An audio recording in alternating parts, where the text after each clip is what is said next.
Welcome to the show. You're listening to eSpace, Sev Cyn's Odyssey, with your host, me, of course, Sev, and...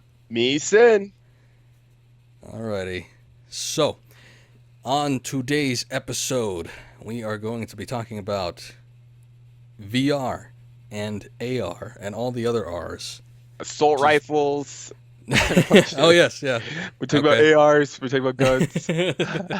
Oh boy, this is going to be a violent podcast, isn't it? Yeah. Okay. In a Second sense, Amendment. these, well, automatic or, assault rifles might be included in this, but we're talking about augmented reality and virtual reality, two up-and-coming technologies in our world, and their influence on mostly gaming at this point, but other things as well. So let's get right into it.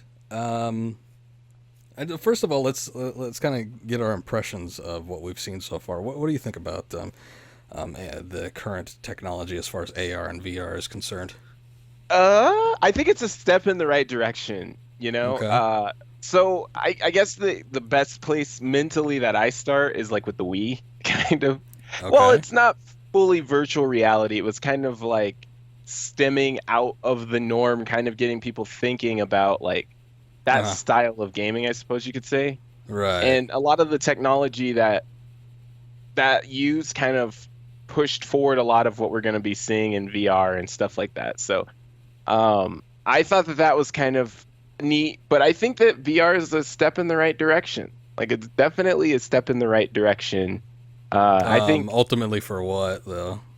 I don't know. Like that was the question I was trying to answer for like the last week, like after looking everything up. But I think it'll Uh-huh. probably like affect our entire movie experience at some point. Like our whole like way Okay. we consume entertainment. Like more specifically in the direct future, probably VR. But I think like augmented reality and like even just like our whole viewing experience can be told in another way. And I think maybe someday we might be able to sit in a movie theater and instead of like all plot points being in the front, they have like a huger scope, being able to immerse the audience even further. Even though Hmm. the main Okay. story might be in the front, it might be connected almost like a play, but so much more immersive because there's limitations to plays. Like Okay. being able to interact not with the audience, but having them forget where they are. Like, think about how much more powerful Jurassic Park would be if you felt like you were in the jungle for parts, even though you're like looking Okay. at the front.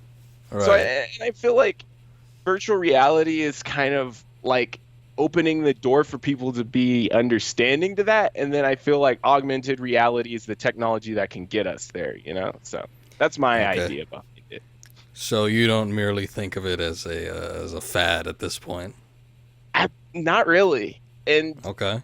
And even if it's kind of like one of those things that is opening the doors for possibility. So even if this fades out, I feel like it's Right. opening the doors for possibilities of things we can't even imagine right now. Okay. All right.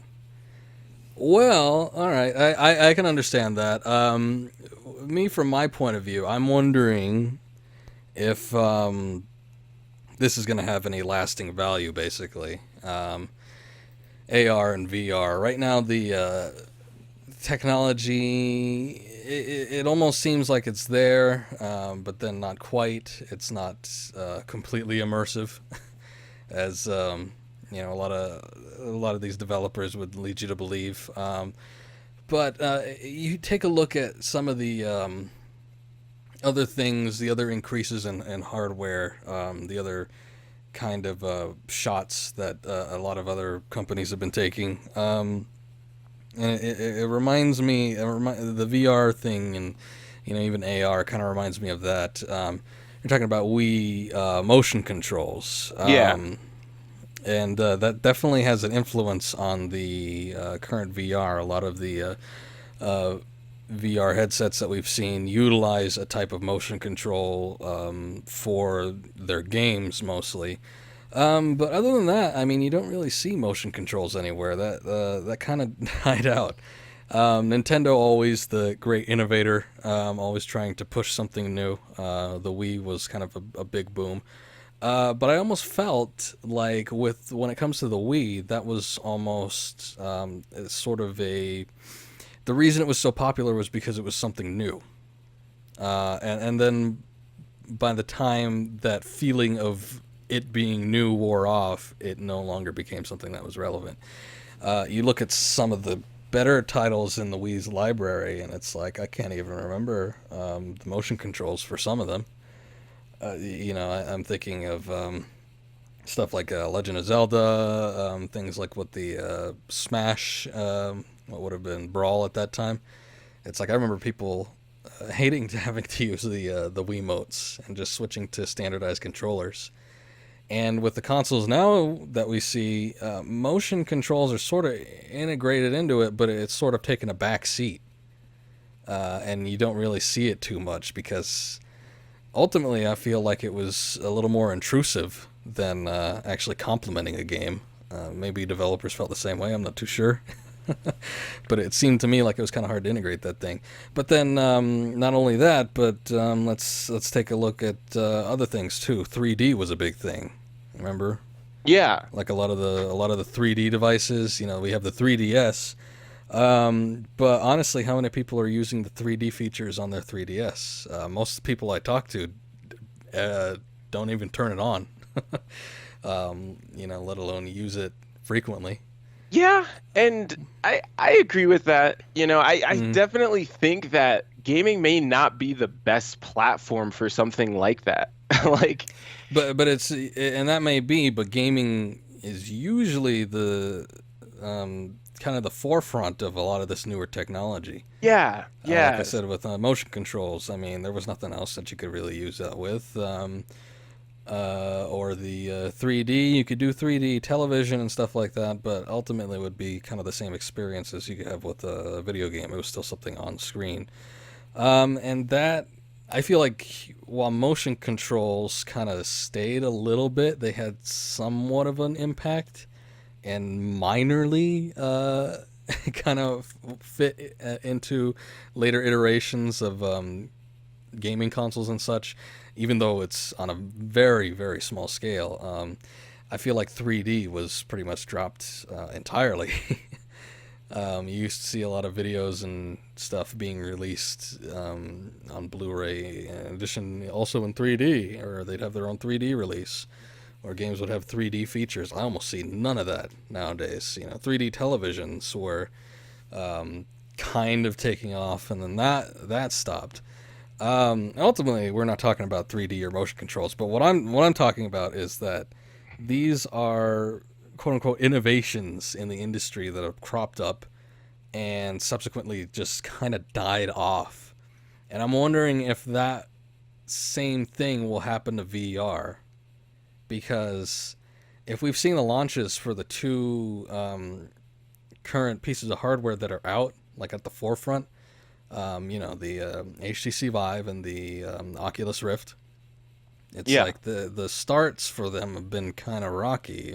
Wouldn't you agree? Or Yeah, no, I think it's one of those concepts that I don't know, like with the Oculus, it was really hard to attain, and same with mm-hmm. the Vive. Like they both were very difficult to get your hands on, Mm-hmm.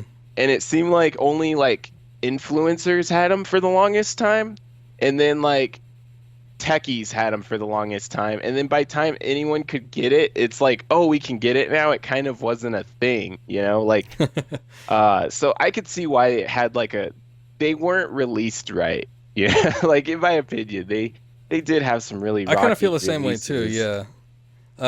Yeah, with the release of both of them, really, regardless of the amount of development time that they've had, there was nothing really backing it. I mean, for the most part, the titles that were available on one were available on the other. Um, Vive might have been a little bit more accessible because it was, obviously had the Steam aspect to it. Valve, obviously having a hand in creating it and developing it. So maybe that would have appealed more to people, but some of the biggest detriments to its initial launch was there weren't too many like titles that seemed like worth getting the hardware for. Yeah. That's one. And two, the pricing points. Do you happen to have the pricing points on either device? I Forget don't. exactly what I didn't I have think. the price points in front of me. Okay. I think. Yeah. Let me pull it up here. Oculus is $599. Okay. So $600 for the Oculus Rift. And then the Vive is $800. Yeah. And I think that's included with the controllers and everything. Which I don't know what the Oculus has, but I think that's with everything included, outside of obviously the computer. Yeah. So you have these, multi-$100 pieces of hardware. So you have to drop, at the very least 600 or more on whichever one you choose to get. And then on top of that, you have to have like a decent computer to run them, which a lot of people don't have. Yeah. So it's like it's appealing to a very niche market. And I feel like one, it's just way too expensive, and it just excludes so many people. And then two, people that might be interested in getting it, it's like what's the motivation to get it aside from that it's a new piece of hardware? Now, we were taking a look at that Chromecast video. Do you remember that from the clips from the Giant Bomb? Yeah. Demo. Now that's very selective, but it does showcase a number of the games that were kind of more on the disappointing side. And it's like that's what a lot of them feel like to me, is just kind of these tech demos, and yet they're charging like, $15, $20, $40, $60 for them. And, and you have to spend that money. They're not free. You have to spend that money in addition to getting the headset, and in addition to possibly upgrading your PC or building one if you don't already have one. So it's like, by the time you're done with this, you're liable to be spending, $1,000 or more, just for things that may not be all that spectacular. Yeah, most definitely.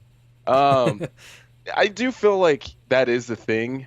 The price points are really expensive, and I that was one thing I was researching. I was trying to find out if it was a hardware situation, because obviously these have to be profitable companies where, Right. like, HTC has less flexibility because it's not backed by a billion-dollar company. I mean, but like the Vive isn't, so I can see why their price point is higher than the Rift or Oculus specifically. I can see why it's a little higher, but that is a little bit steep for a risky piece of hardware. Right, and I think the risk is one of the biggest things to keep in mind, because it's you're spending a lot of money, and that's a lot of money for the average person.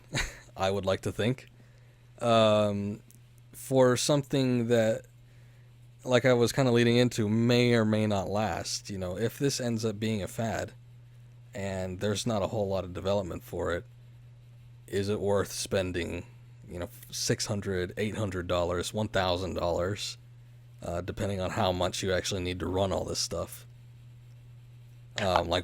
Would you? I mean, have you considered buying one of these? No, and the reason why is I've played both. I've actually played the Vive and I've played the Oculus. Oh, okay. The Oculus is when I was at PAX, and then the Vive a buddy has. And in both instances, I'm not saying I was disappointed. It's just that my main thing was I know it's a stepping stone to something better. So it's like, I don't think I'm going to like jump on board with it for that very reason. Out of all of them, I think I'd probably go with something from like a console at this point, just solely because they have more promise, because the developers or like the major companies are obviously going to put some developers so they get their money's worth out of it. Right. Like, I know Sony's going to, even if they're all crappy games, they're still going to invest quite a bit into making sure there's some sort of a lineup so they can explain it to like their shareholders and like investors, Right. So it's like, go ahead. Oh, I was just gonna say, so let's talk about that a little bit, because I was gonna lead up into that. Okay. So we have the HTC Vive and the Oculus Rift. The next major one that's coming out. So these two are already out. They've already Yeah. had their launch cycle. But the one that's coming out is PlayStation VR. Yeah. Now that one has a pricing point that's a lot less than the others, which I believe is $399 for the headset. I don't know if that includes the controllers. I don't think it does. But $399 for the headset. And that is still expensive. It's about as much as their console, the PS4. But it's a lot more accessible. Now, the kind of fear that people have with that is the hardware going to be as good as, say, the Vive or the Oculus? Have you had a chance to try the PlayStation VR? No, but I would imagine so. And the only reason I say so is because of their accessibility to manufacturing. Like Mm-hmm. when you look at it in the grand scheme of things, Sony has access to things that like when it comes to Yeah. manufacturing specifically, of course. Right. Like Yeah. and the funny thing is like it'll even probably get cheaper faster than like Mm-hmm. Oculus or the Vive because of that one thing. They not only manufacture consoles, but they're in everything. So they have Right. exclusive rights to manufacturing to have a price point where it is, you know? And they So have more of a mass market like influence yeah. where where you would see a PlayStation VR headset at like a Walmart more than likely. Oh But yeah. yeah, but you wouldn't really see the Oculus or the Vive there. Yeah. So yeah, there is that too. They definitely have a foothold, I think, in the industry. Um, I so all right. So let me see my experiences. I've tried the Oculus, um, and it was all right. It didn't wow me. I have not tried the Vive, and I have not tried the PlayStation VR headset, but I did manage to see them demoing it at this year's CES. I had a chance to try it, but I didn't really want to stand in the line, so I just watched people instead. For the most part, it seemed like it functioned pretty well. I didn't notice any latency. Now, of course, this is at a public demo booth. I think they would bring their A game when it comes to that, and they might not even be running on PlayStation 4 hardware. Yeah. I didn't get a chance to check and see that, but it seemed to be running pretty well. The games didn't seem all that impressive at the time, but looking at a lot of the listings that they have for upcoming games, I mean, they definitely have more of a bigger developer backing than the other two VR headsets, which to me seemed like it was more like indie developers, whereas PlayStation, they've got people from Rocksteady and they've got people from Namco and Ubisoft and and EA and just like all these larger companies, which might be able to bring more to the table Yeah, potentially. I think so. I just think like it's a big experience to create something like that, you know? So Hmm. I think that's one thing that may not be an incentive for some studios, while it may be for others. And I think that that's something that Sony also has, you know, like they have a big pocketbook, dude. So Right. like you can kick incentives to these companies ways to make awesome games. So I can definitely see why Sony already has the leg up, most definitely with VR.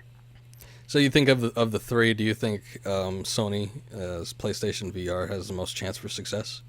Out of all of them, I think it'll have the longest life cycle.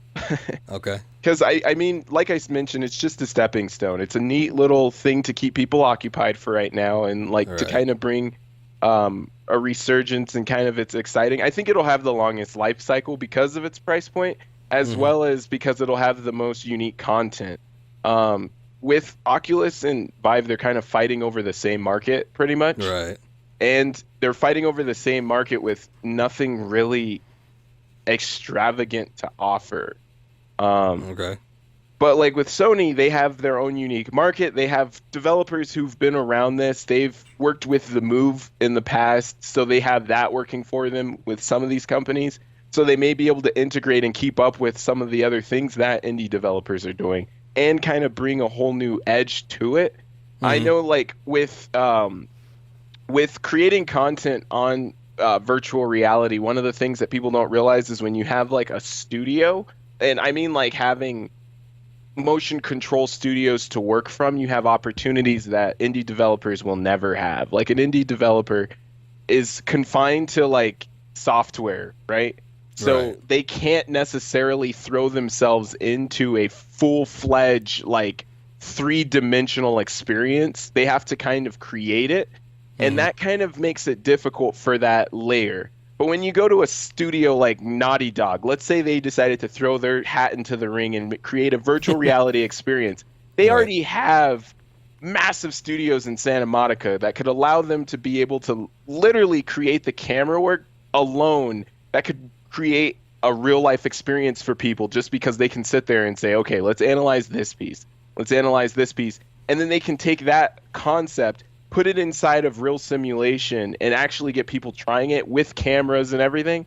So Mm-hmm. I think that just that alone already sets like Sony in a positive direction, as where with the Vive and with the Oculus, they are relying on, I'd hate to say it this way, but pretty much user generated content that will Right. never, unless some guy in his garage decides to like go really crazy and create like an experience that allows him to be able to do so. And there might be that one sleeper who does it, but it just doesn't seem like something that can be done as easily. So that's Mm-hmm. kind of where I sit with that. So I think out I of all of them, Sony will have the longest life cycle for that reason.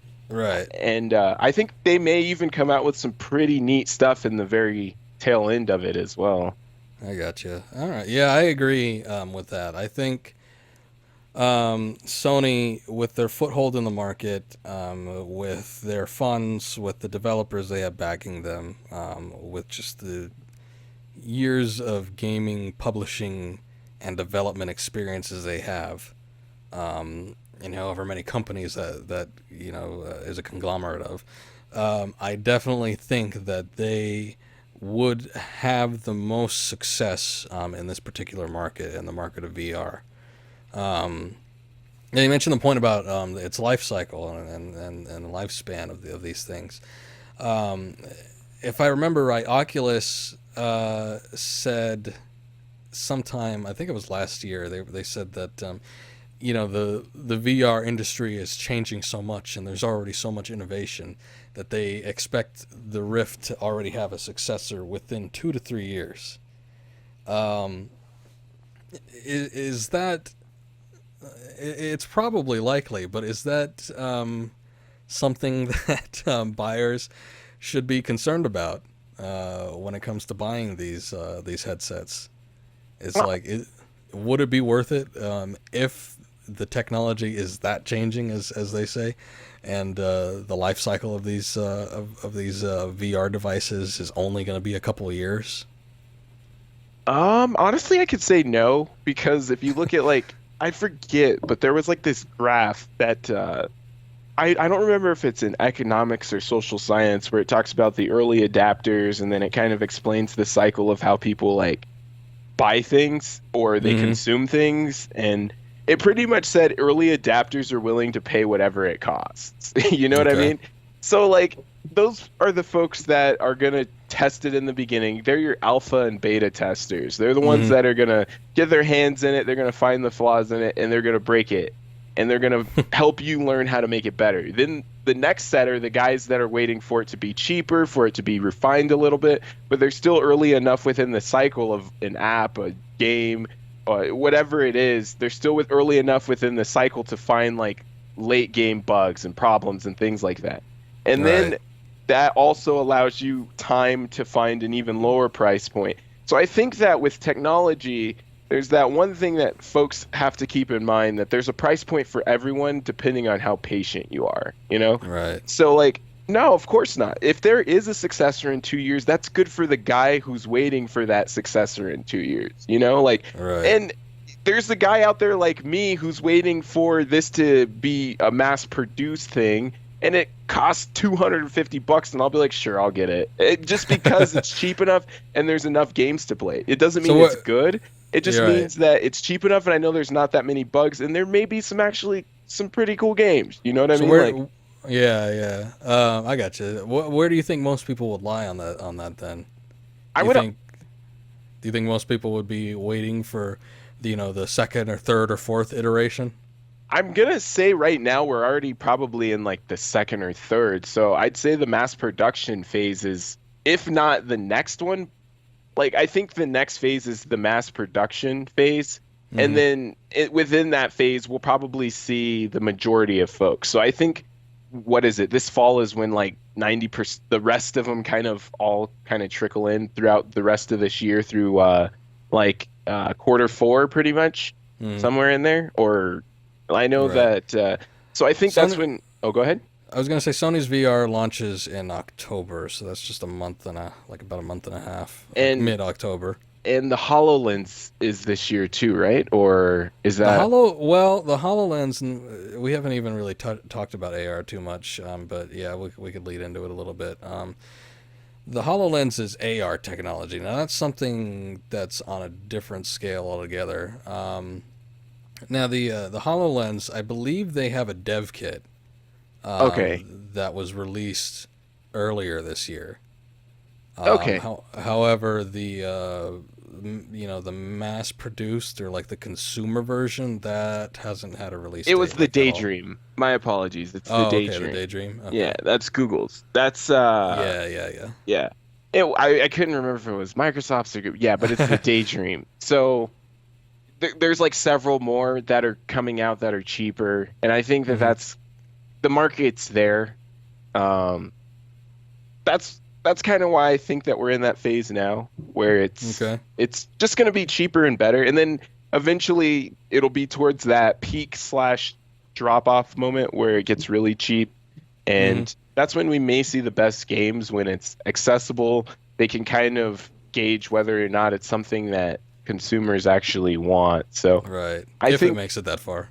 yeah, and even if it doesn't, I mean, they have to drop the price point at that point anyway. So I mean, Right. I'd say we're kind of in that peak where it's starting to gain traction to an Hmm. extent, just solely because it's being marketed. So Right. Right. Right. so I think that's pretty much where I feel that we are right now, to answer your Okay. question. Alrighty.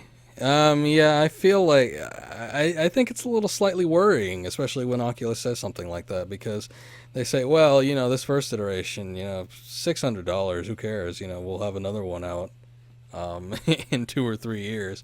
Probably going to be cheaper. You never know, but it's like when they say something like that, it's like, why do I want to drop the money on it now when the technology is apparently so young? Well, And that's kind of how consoles work, right? You know that within the next year and a half to 2 years, the console's going to get cheaper. I think they're just more transparent about it. Like, I think, but the thing is with consoles is that the hardware isn't something that's going to be ever changing. Nowadays, it kind of is, because we have like these sort of mid life cycle releases out. So, but talking about consoles, it's sort of different, because it's not like a brand new piece of hardware that has to be sort of like relearned. You could kind of build off of the old stuff and then keep integrating newer things as you go oh, along. so like what I thought you meant by that, what they meant was that it's going to be cheaper because like material, like they're going to be able to use cheaper materials and stuff and No, improve. from what their statement said, it was more like the technology is going to be so drastically different in 2 to 3 years from now that we're just going to make another one, like a better one. And the like, only thing I can think of within that respect is better audio and visual. Because right. I mean, there's nothing within the technology that can Performance, change. I would think, would be one Yeah, of the best audio, things. visuals, and performance. Okay. Yeah. Yeah. So I don't, I, hmm. but it's kind of like, let's say you have like a PS3 or something like that, and then you buy it, and then like 2 years later, oh, PS4 is out. Yeah. This one's a lot better. It's like, would it be worrying, if Sony had their whatever PlayStation it is, and they released it, and it was the brand new thing, and everybody loved it, and they said, well, technology's changing so much, we're just going to release a brand new one that's going to be a lot better in 2 years, and it's like, well, do I want to get this other one then? That's currently out. That was more along the lines of what they're What saying. they were. Okay, Yeah, I see. so I feel like something like that is a little bit more worrying. But anyway, let's move on. We haven't talked about it too much, but I want to dig into it a little bit, since it's sort of a related subject. Is the AR? Yeah, Pokemon Go. Yeah, Pokemon Go. That is most certainly the widest use of augmented reality at the moment. And augmented reality, for those that may not know, is different from virtual reality in that it doesn't. In that virtual reality sort of creates a world in its own regards. It's its own contained, virtual world. Augmented reality augments it. It puts into, let's say, our world, these other things. So like Pokemon Go, you're using your phone with your camera, and you're seeing things that are implemented through your camera, and that basically show up in our reality. It's a little bit of a wayward way of talking about it, but that's about as good as I can do with it. But anyway, so Pokemon Go is the widest use of augmented reality. Now, AR a year ago did not seem like something to be paying attention to. VR was kind of overtaking it in every regards. And Microsoft was showing off their HoloLens. I think last year's E3 they were showing that off, and then this year there was basically no mention of it. Like they had kind of figured, well, we're just gonna like kind of sweep that under the rug. It seemed like no one really wants this. And then Pokemon Go comes out, and it's like one of the biggest things ever. Is it still big? Let me ask you, because I don't have a phone that can operate with it, so I don't see a whole lot of people, or talk to a lot of people, because I just personally don't have the experience with it. Yeah, so Niantic, that's the name of the company, Niantic, they kind of dropped the ball with the way they handled like patches and just certain features of the game that weren't optimized properly, and they never really addressed it. They weren't very transparent, like with how they were fixing the game, what they were doing.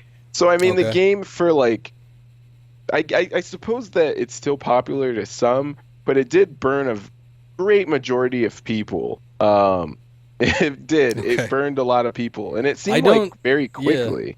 Yeah, I don't see, like when it first came out, it was the biggest thing ever, and everyone was talking about it. Everyone was talking about how they were seeing mass groups of people, or walking around in the streets and trying to find Pokemon. And, YouTube was flooded with people playing it, videos of all that kind of stuff.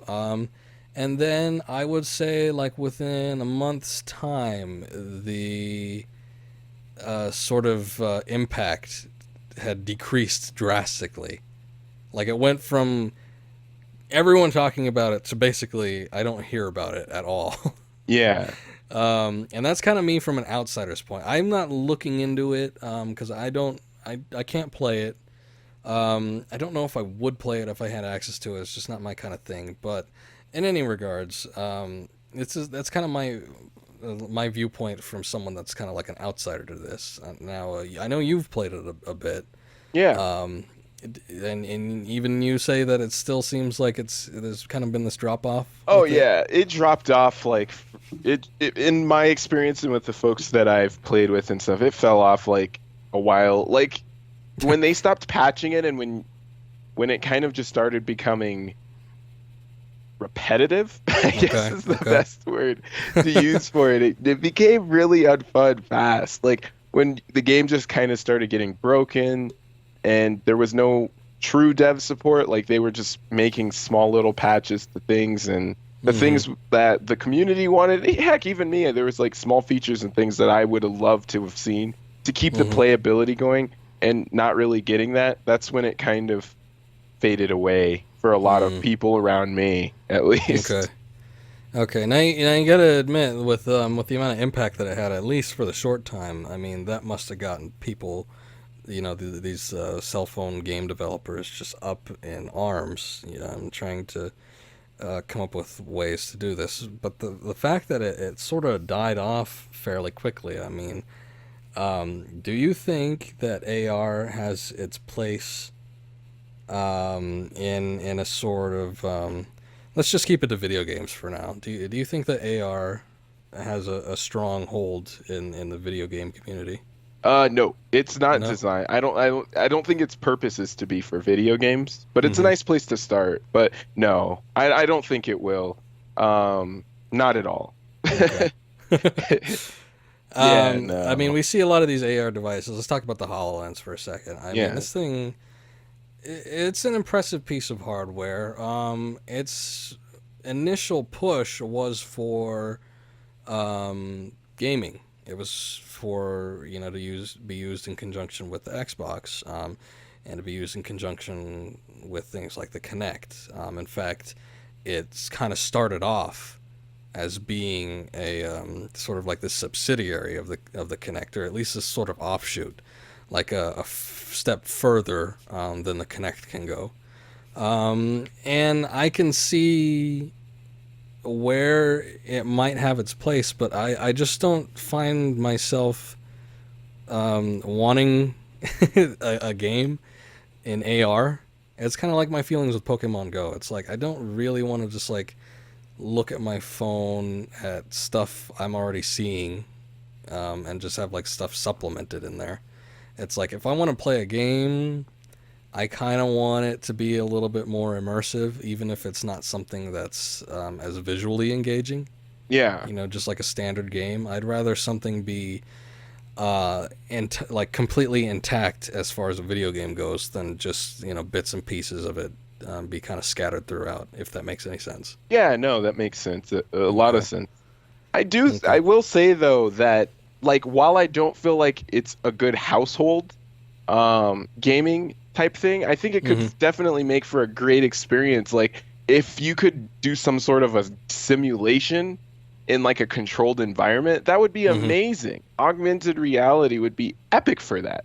It's just because of the limitations of the living room, it's terrible. Like it needs to be on like a playground sized experience. It's not designed to be small. I think that's what virtual reality is for, But like augmented reality by design is supposed to be something huge. It's supposed to be larger than life. Even like the whole concept of it, it's supposed to be big. But like augmented. Go ahead. But if you're like sitting on like even with what they're trying to create, like you look at the HoloLens demo with Minecraft, I think that that's really neat.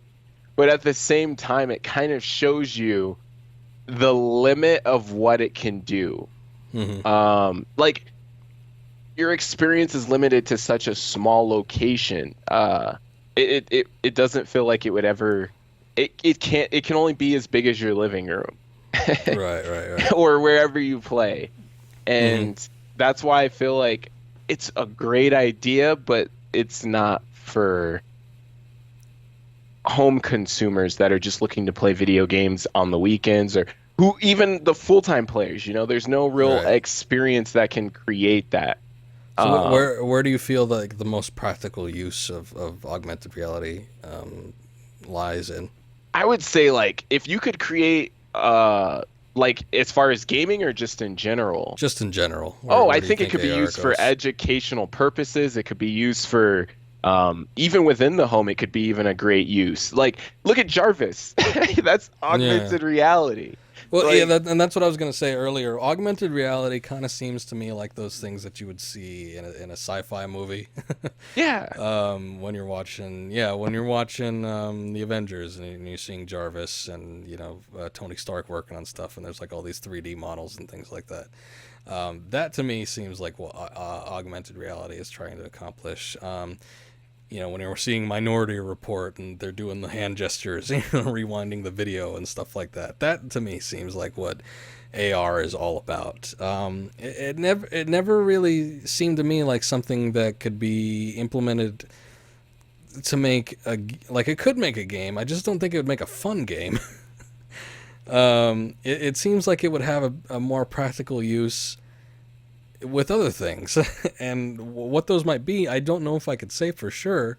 I don't want to say that you could do like blueprints and machine development like your Iron Man, but that kind of stuff. It almost seems like that's almost what its more practical use would be in. or like at a museum, when you have a limited viewing experience, but Yeah, you instead of have a the whole class full of people that want to be able to learn about something, just being able to have like a little model of like what you see and you can interact with it. Even though Yeah. you're looking at just one angle of it, you can interact with it. You can kind of click on or point at different points or touch different points, and information Instead of the pops recording up. that you hold in your hand Yeah. that describes the stuff, it's just a set of glasses. Or directions when you're walking around, you need to be able to find new locations. I think it's practical for enhancing our our quality of life, but I don't see it as like something for gaming at all. Okay.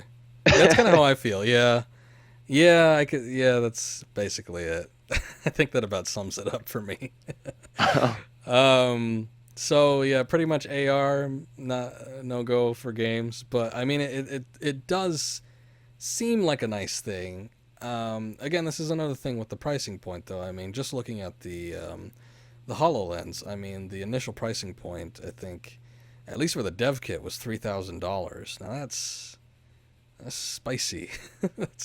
that's a big price tag. And this is like new technology to a whole new degree. We were talking about it a little bit to integrate AR into like say a set of glasses or something like that.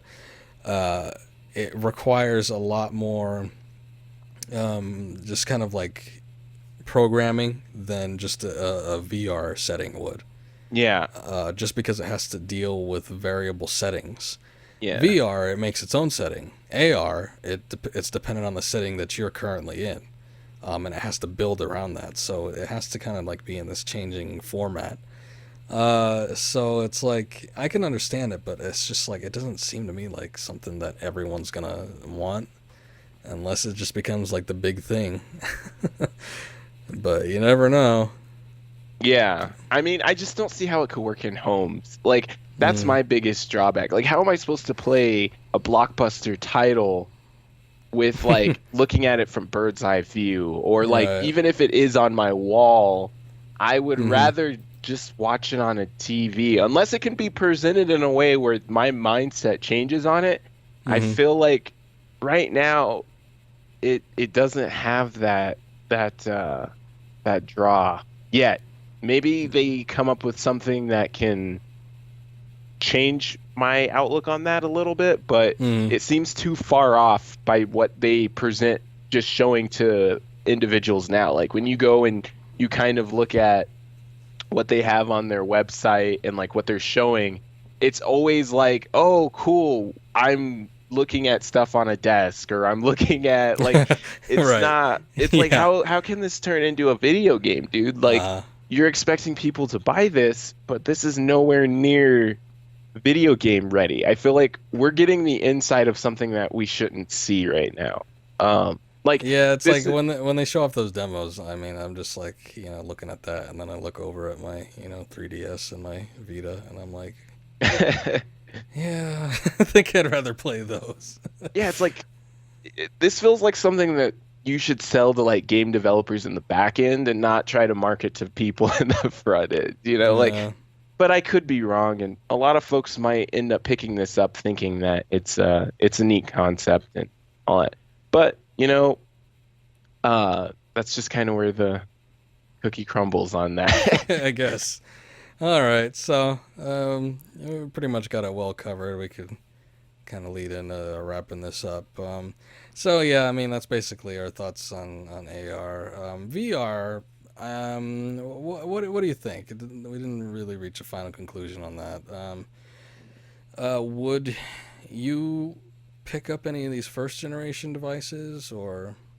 I wouldn't get a first generation, but there's one thing that's not gaming related that I really want VR for, and I think it's Mm-hmm. amazing, and it's being able to see parts of the world. There's people who are currently recording HD footage of like Mm, their trips, and I think that that's amazing. There's handicapped people, there's people that can't like leave their homes. There's poor people that like can't afford to travel to Italy and go see the world. But I think right. VR is amazing for that. Like if some guy can take a 360 camera with him that and he goes and sees the world because he can, and then Mm-hmm. some like old lady who always wanted to see the Grand Canyon but never could afford to, or she was unhealthy and couldn't go. I Mm-hmm. think that that is so cool. And I think that that's exactly why I'm a fan of VR. Right now it doesn't have a lot of applications, and I know with gaming it's like a cool concept, but I think that that's the coolest thing is being able to look in a circle and see everything, Right. without, I think that that's something that's why I think it would have lasting value for me. Being able to share an experience 365 with someone, or if someone can't go to CES or PAX or any of these conventions, but someone has a camera that allows them to go, you Right. literally just gave someone like a new experience that they would never have. And I think that that's kind of the whole concept of virtual reality anyway. It's kind of giving that experience. Mm-hmm. So that's why I'm for it. So when the price point does depreciate a little bit, I'm probably going to get one when I know that that is a factor, as well as things like that, being able to look at cool things. I think that that'd Okay. be worth the money alone. Yeah, I think that's a pretty interesting application. That's one of the things I was thinking about. Is just like, you know, even if it isn't something based in reality, just being able to take a look at something um, that would be like that, something new. You could see something in a whole new light, or even visit the surface of other planets or something like that. I think that would be awesome. That would, yeah. Yeah, I don't think that I don't want to say that the technology isn't there. The technology is sort of there and it's impressive. It's just that there's not, like you said, the application isn't. Um, I think that I'm really curious about it, and I would be tempted um, if I just had the money, which I might. We'll see when it rolls out. I think I would wait for. I think the PlayStation one would be the one that I choose strictly for gaming. Um, Vive and stuff might be a little bit better for additional applications, but if I was just interested in the gaming sense, I might just wait for PSVR. Um, but at the same time, it's like I just have those doubts. It's like, is this going to be something that's actually gonna, aside from the initial launch push, is it going to have development behind it that's going to be making it worth the multi-$100 purchase, Yeah. basically? And I just don't know if it is. And it's one of those funny things that happens every time something new rolls around. It's just like you wonder. It's neat. It's cool.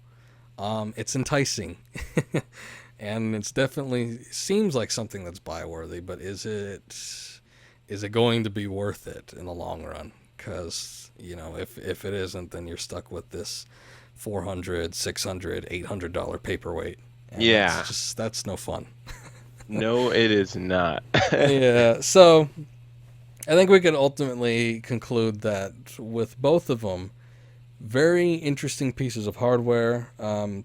Has a lot of potential behind it, but for the moment, might not be worth delving into. Yeah. You have to kind of let it mature a little bit, and then we'll see. But yeah, I think that's kind of our standpoint on that. Yeah. It All right. has has a 50-50 chance. Well, I wouldn't give it that, but it has a chance. 50-50. Yeah, I mean, yeah, it has a chance. But we'll just have to wait and see, I guess. All right. So, anything else? No, I think we hit the nail on the head with that one. Good deal. All right. Well, that's been the show. Thank you guys for listening. As always, it's been a pleasure. And that's gonna be it. So, send us out. Go throw on your VR headsets and Okay. augment your way through reality. Until next time, my name is Cyn, And this is Sev and we'll see you in the eSpace on your VR headsets. and in your augmented reality Coming soon. to a VR headset near you. See you guys later.